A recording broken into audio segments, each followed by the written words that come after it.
भारत पे के को-फाउंडर और पूर्व मैनेजिंग डायरेक्टर अश्नीर ग्रोवर आए दिन सुर्खियों में रहते हैं। कभी अपने बयानों को लेकर तो कभी अपने रवैयों को लेकर। एक बार फिर से वो चर्चा में है और इस बार वो किसी और चीज के लिए है। ताजा मामला ये है कि अश्नीर ग्रोवर अब दोबारा फिनटेक सेक्टर में कूद गए हैं। अश्नीर ने कर दिया है अब एक और ऐप लॉन्च। पूरी खबर क्या है चलिए जानते हैं सब कुछ उस वीडियो में। नमस्कार, आप देख रहे हो बिस्तक और मैं हूं श्रेया ठाकुर।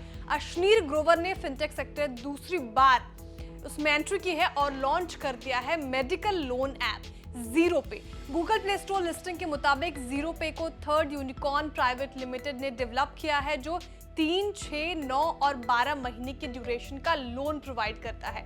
जीरो पे ने लोन मुहैया कराने के लिए Delhi based non banking financial company यानी मुकुट फिनवेस्ट के साथ पार्टनरशिप की है, जो 5 लाख रुपए तक का instant pre approve medical loan provide करता है। लेकिन ये सर्विस खास तौर पर पार्टनरशिप वाले हॉस्पिटल में ही मिलती है। अब आपको बताते हैं कि आखिर ये फिनटेक कंपनी क्या होती है। तो फिनटेक यानी फाइनेंशियल टेक्नोलॉजी का शॉर्ट टर्म है। पैसों के ऑनलाइन लेन देन में इस टेक्नोलॉजी का इस्तेमाल किया जाता है। जैसे कोई भी टेक्नोलॉजी से अगर आप पैसे लेते हैं, उसके लेन देन करते हैं, डिजिटल लोन हो गया, बैंक के काम, क्रिप्टो करेंसी जैसे जुड़े काम को ऑनलाइन किसी ऐप के जरिए किया जाता है तो उसको फिनटेक बोलते हैं। अब इस क्षेत्र में ग्रोवर की एंट्री से बहुत सारी कंपनियों को टक्कर मिल सकती है, जिसमें सेवन, क्यूब हेल्थ, आरोग्य फाइनेंस, न्यूडॉक्स 5, केनको और माइक केयर हेल्थ जैसे कई खिलाड़ी पहले से ही फाइनेंशियल सॉल्यूशंस प्रोवाइड करते हैं। इन सबको टक्कर मिल सकती है।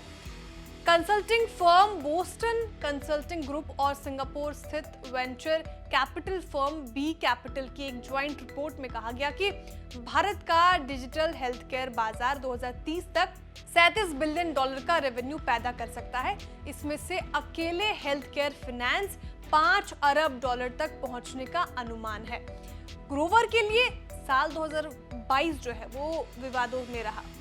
इसके पीछे की वजह अगर जाने तो अश्नीर का वायरल हुआ एक ऑडियो था। इसमें वो कोटक महिंद्रा के एम्प्लॉय से बहुत ही गंदी भाषा शैली में बात करते हुए सुनाई देते हैं और इसके अलावा कंपनी के नियमों के खिलाफ काम करने का भी आरोप लगा उन पे। अश्नीर और उनकी पत्नी के खिलाफ शिकायत मिलने पर कंपनी ने जांच बिठाने का फैसला किया। इस जांच में उनकी पत्नी माधुरी जैन ग्रोवर पर कई गंभीर आरोप लगे। उनका नाम पैसों के हेरफेर में आया।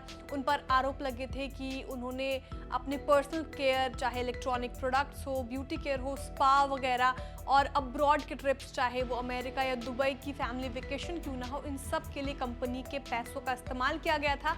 और निजी स्टाफ यानी अपने पर्सनल स्टाफ को पेमेंट भी कंपनी के अकाउंट से किया गया था और परिचित लोगों से फर्जी रसीदें बनाकर पेश किया गया था। इसके बाद उन्हें कंपनी से निकाल दिया गया।